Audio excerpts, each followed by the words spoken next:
গেল বৃহস্পতিবার মেরুলবাড্ডার কানাডিয়ান বিশ্ববিদ্যালয়ের ছাদে ৩.৫ ঘন্টা আটকে থাকার পর ৬২ পুলিশ সদস্যকে উদ্ধার করে র্যাবের হেলিকপ্টার।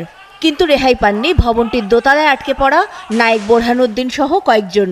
ওইখান থেকে রাস্তায় নিয়ে যাওয়ার পরে রাস্তায় ফেলে সবাই আমাকে তখন যে যেমনে পারে লাথি ইট প্যাকেল সব কিছুতে আমাকে আবার আঘাত করার পরে তখন দেখতেছে যে প্রায় মারা গেছি। এমন সময় একটা ছাত্র ওর ভিতরে ভালো ছিল, সে বলছে যে ও তো মারা গেছে, তাহলে ওখানে এখন হাসপাতালে নিয়ে যাই দেখি কী হয়। আমি তখন মনে করছিলাম তো মারা গেছি। আমারে কয় যে এরে বাথরুমের ট্যাঙ্কির ভিতরে ফেলাই দাও।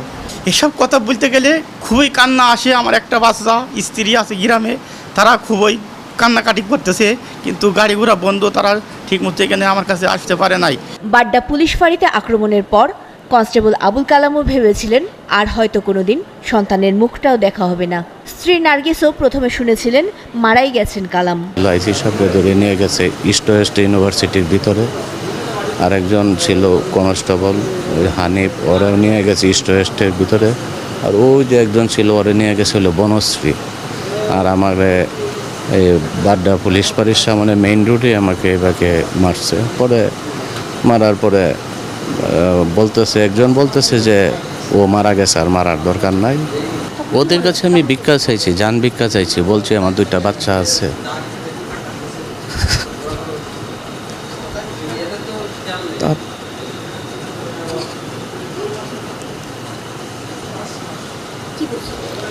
তারপরে ওরা মারছে।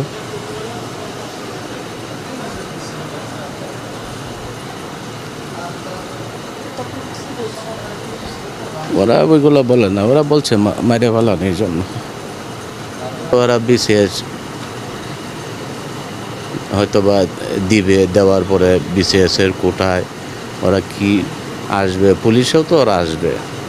এই বিষয়টা যদি ওদের মাথায় থাকতো তাহলে তো ওরা আমাদেরকে আক্রমণ করতো না। ছোটো বাচ্চা কালি আমি বাবারে দেখতে যাব, আমাকে নিয়েও বড় বাচ্চাও হ্যাঁ কান্নার উপরে 2বার কল দিছি, 2বার কইছে যে আপনি ফোনটা ফেলে গেছে, হেলা মারা গেছে।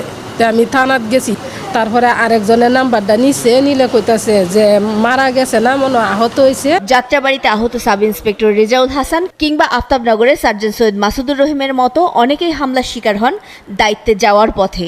ব্যাগ দেখে ব্যাগ চেক করে আমার ওই পুলিশের প্যান্টটা পেলো, পাওয়ার সাথে সাথে ও শুধু একটা বললো যে এই পুলিশ পাইছি, শুধু এই কথাটাই বলছে। সাথে সাথে আশেপাশে যারা লাঠি সোটা বাঁশ ইট হাতুড়ি ছিল, হাতুড়ি দিয়ে আমার 2 হাঁটুতে হাতুড়ি দিয়ে ইয়ে করছে।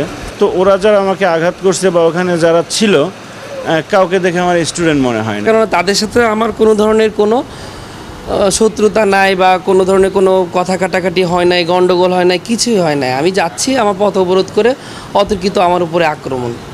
তখন রীতিমতো মৃত্যুটাকে আসলে কাছ থেকে দেখছি যে তারা মারতে চাচ্ছে। এবং আক্রমণ বলতে তাদের মানে সমস্ত আঘাতের মূল কেন্দ্রবিন্দুটাই ছিল মাথা, মানে একটা মানুষের মাথায় কখন মানুষ মারতে চায়, এবং বলতেছে যে মেরে ফেলবো, তাকে আমরা মেরে ফেলবো, বাঁচিয়ে রাখবো না। টোকাই আর হচ্ছে হিরোইনছি এরকম ড্রাইভার, গাড়ির ড্রাইভার ওই রকম ছেলেরা ছিল। ওরা ওর কাছে আইসা মোবাইলটা ছিনিয়ে নিয়েছে, নিয়ে পরে এলামানি ব্যাগ চেক করে ওরা মারছে। আহতরা বলছেন হত্যার উদ্দেশ্যে তাদের মাথা লক্ষ্য করেই বেশি হামলা হয়েছে। তাদের প্রশ্ন, পুলিশের ইউনিফর্মের ভেতরে যে একজন মানুষ আছে, এই সমাজেরই কারো বাবা, কারো সন্তান, সেটি কেন ভুলে গেল হামলাকারীরা? হ্যাঁ, উনি মানুষ, ওনার পরিবার আছে, ওনার কথা তো তারা একবার ভাবতে পারতো, কিন্তু তারা কিন্তু সেটা ভাবেনি। আমি একজন পুলিশ সদস্য, সে আমার হচ্ছে বাচ্চা, ঠিক আছে। আমি যদি হারায় যেতাম তাহলে তার গতিটা কেমন হতো, এটা জনগণের কাছে আমার প্রশ্ন। আহত শতাধিক র্যাব সদস্য, তাদের একজন গুরুতর অবস্থায় সিএমএইচে চিকিৎসাধীন।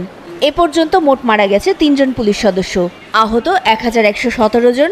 পুলিশের 235টি থানা, ফাঁড়ি ও ক্যাম্পে এবং 281টি যানবাহনে হামলা, ভাঙচুর ও আগুন দেওয়া হয়েছে। নাদিয়া শারমিন, 71, ঢাকা।